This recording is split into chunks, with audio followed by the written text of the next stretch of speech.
falar desse livro pra vocês, que eu já indiquei aqui no canal algumas vezes. A ritmo de leitura de vocês fazem o devocional. Depois da tentação de Jesus no deserto, o Espírito Santo o trouxe de volta a Galileia e lhe deu poder.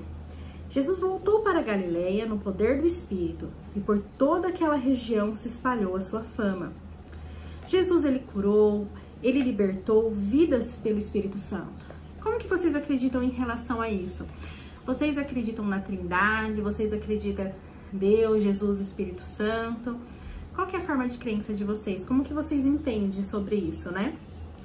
A Bíblia diz: mas se é pelo Espírito de Deus que eu expulso o demônio, então chegou a vocês no reino de Deus.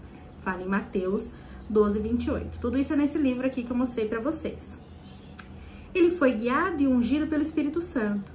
Então, Jesus foi conduzido pelo Espírito ao deserto. Mateus 4:1. Pedro disse: assim como Deus ungiu a Jesus de Nazaré com o Espírito Santo e com o poder, o qual andou por toda parte fazendo bem e curando os oprimidos pelo diabo.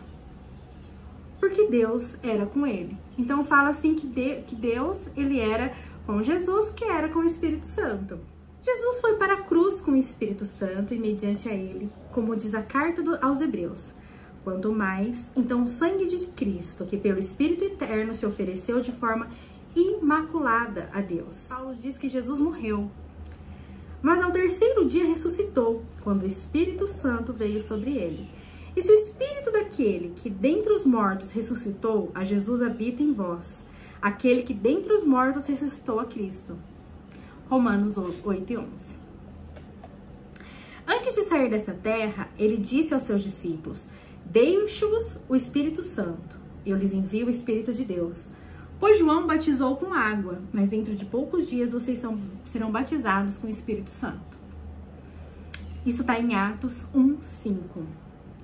Mas receberão poder quando o Espírito Santo descer sobre vocês, e serão minhas testemunhas em Jerusalém, em toda a Judéia e Samaria, e até os confins da terra. Atos 1:8. Os discípulos de Jesus não poderiam se arriscar a anunciar o Evangelho sem o Espírito Santo, sem o poder do alto. Pregar sem a unção, sem a presença do Espírito Santo, é decidir ser apenas como um sino que é vazio e ressoa. Faz barulho, mas não sai do lugar. Sem o Espírito Santo, os discípulos se dispersaram, negaram Jesus e a multidão dizia sem piedade: crucificam. Apesar que a crucificação de Jesus já era um plano, né? Era necessário que fosse cumprido esse plano. Jesus, ele tinha que ser crucificado para que a gente fosse salvo. Era necessário a sua crucificação. Ele tinha que vir e aceitar. Ele não era obrigado, tá, gente? Ele podia ter negado isso. Ele podia muito bem ter falado: não quero. E não ter morrido por nós. Mas ele escolheu morrer por nós. Porém, depois da vinda do Espírito Santo, no dia de Pentecoste, os discípulos se uniram para buscá-lo. Pedro, que o negou 3 vezes, né, gente? Se levantou corajosamente e pregou o evangelho de arrependimento. E a mesma multidão que gritava: crucificam. Depois do Espírito Santo que o convence o homem do pecado, mudou de posicionamento. Quando ouviram isso, seus corações ficaram aflitos e eles perguntaram a Pedro e aos outros apóstolos: irmãos, que faremos? Pedro respondeu: arrependam-se, cada um de vocês seja batizado em nome de Jesus Cristo para o perdão dos seus pecados e receberão o dom do Espírito Santo. A gente tem sempre muitas dúvidas. Eu, de novo, é o encontro do Claudinei Carneiro. Eu sempre falo desse livro, eu sempre releio ele. E ele fala muito sobre a nossa comunhão, sobre a gente crer ou não no Espírito Santo. O Espírito Santo e os primeiros discípulos. O Espírito Santo desceu em forma de fogo sobre os 120 discípulos que estavam ali buscando, sem desfalecer. Ele deu poder aos discípulos de Jesus, governou a igreja primitiva e ele mesmo dirigia a igreja. Se você pudesse perguntar para o apóstolo Pedro e João quem é o Espírito Santo, eles diriam: ele veio sobre nós no dia de Pentecoste, nunca mais nos deixou. Ele passou a ser nosso amigo e companheiro da missão. É Cristo vivendo em nós, é o capitão da igreja. se vocês creem. Mas assim, esse livro é muito bom, gente, porque ele fala muito, muito, muito sobre o Espírito Santo, sobre a comunhão, sobre o Evangelho. E eu sou cristã, muito em Cristo, creio muito nisso tudo, por isso que eu queria dividir aqui com vocês essa leitura que mexeu muito comigo. É Cristo vivendo em nós. É o capitão da igreja. É quem dirige a obra missionária da igreja. Em Atos diz que o Espírito dava a direção de quem seria enviado.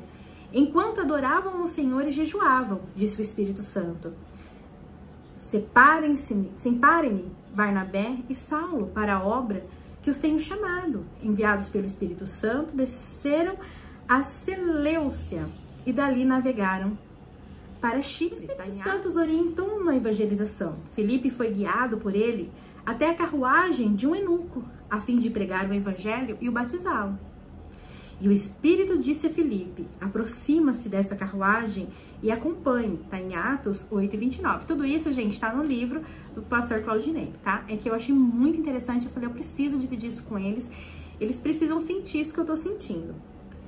Paulo foi guiado pelo Espírito Santo em uma determinada situação, recebe a orientação de que ele não deveria pregar em um determinado lugar. E passando pela Frígia e pela província na Galáxia, foram impedidos pelo Espírito Santo de anunciar a palavra na Ásia.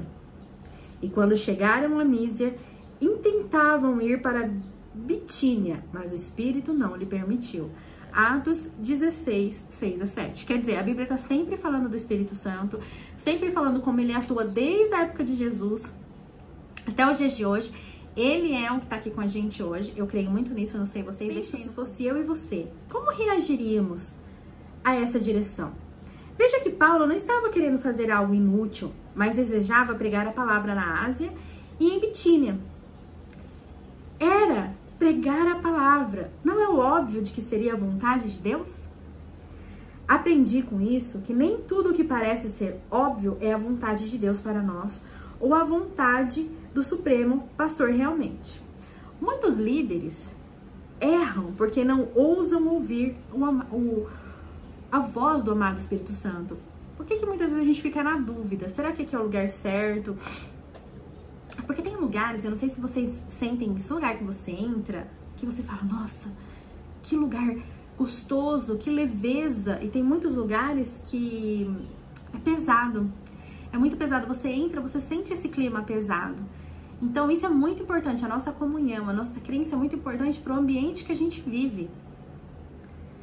Acreditam estar fazendo a vontade de Deus, enquanto na verdade estão distantes do que seria a vontade dele. Precisamos permitir que a palavra de Deus transforme nossa velha forma de pensar e agir, para que possamos desfrutar do melhor de Deus para nós em todas as áreas. De novo essa parte, porque eu fico muito emocionada.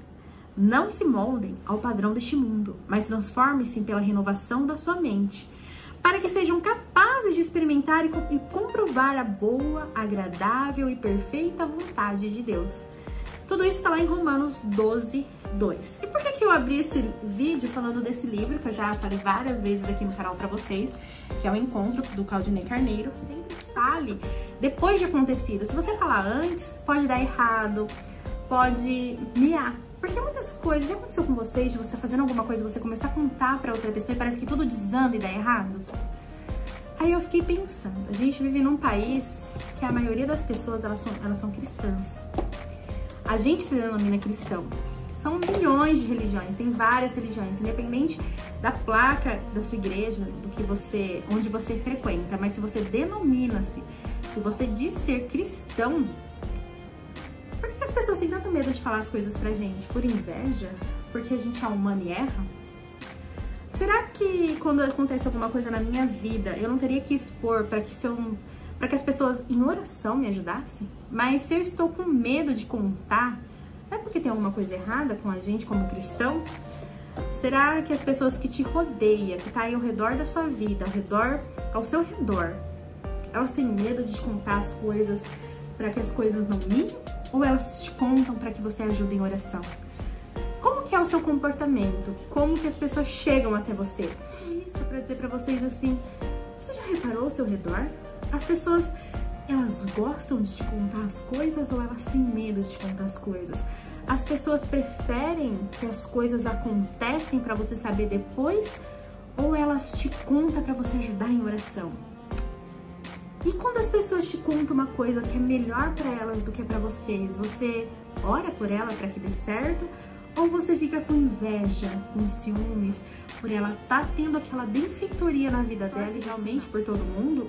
Ou só pelas pessoas que estão piores que a gente?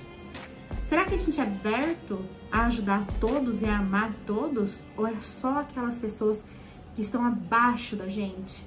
A gente gosta mais de ajudar ou de ser ajudado? A gente gosta de estar em qual posição? Você aí se denomina cristão? Você aí ora pelas pessoas? Como está o seu processo evolutivo? Você depende de uma igreja ou de uma denominação para entender quem é você neste lugar? Você já encontrou? Você já entendeu qual é a sua posição neste lugar? Você já sabe ou não entendeu que você veio ao mundo para servir pessoas, que este mundo é passageiro? Você já abriu mão de alguma coisa que você ama muito por alguém, alguma coisa? Ou por ouvir a voz do Espírito Santo? Você sabe quando é o Espírito Santo que está falando com você? Você se deixa enganar? Você tem medo dos falsos profetas? Você tem medo das falsas coisas que vão te contarem por aí? Ou você tem uma comunhão muito forte, que você sabe que pode vir o que vier, que você tem aquele que está ao teu lado? Comente aí pra mim. E se vocês gostam desse tipo de pensamento, desse tipo de leitura, comente aí pra mim continuar fazendo, porque eu amo. E é uma coisa assim, eu queria passar muitas passagens desses livros ainda. Eu queria falar muito dele, porque é um livro muito bom. Mas independente de qual religião, independente do que ele gosta, o que eu, Roberta, gosto? O que você aí gosta? Deixa aí nos comentários. Obrigada por estar aqui comigo nessa reflexão. Até o próximo vídeo. Não se esqueça, por favor, de se inscrever, curtir e comentar. Se inscreva no canal. Se você quiser, ó, procura aí na internet para vocês comprar esse livro. Eu vou falar várias passagens dele, porque eu achei ele um livro inspirador. Então, eu aconselho você sim a comprar e ler. Leia muito, leia sempre. Uma dica que eu dou pra vocês pra finalizar o vídeo é nunca acredite naquilo que alguém está falando. Ouve, retém o que é bom e procure você a sua verdade. Fica com Deus, muito obrigada e até o próximo vídeo. Se inscreve no canal, dá aquela forcinha pra gente. Tchau!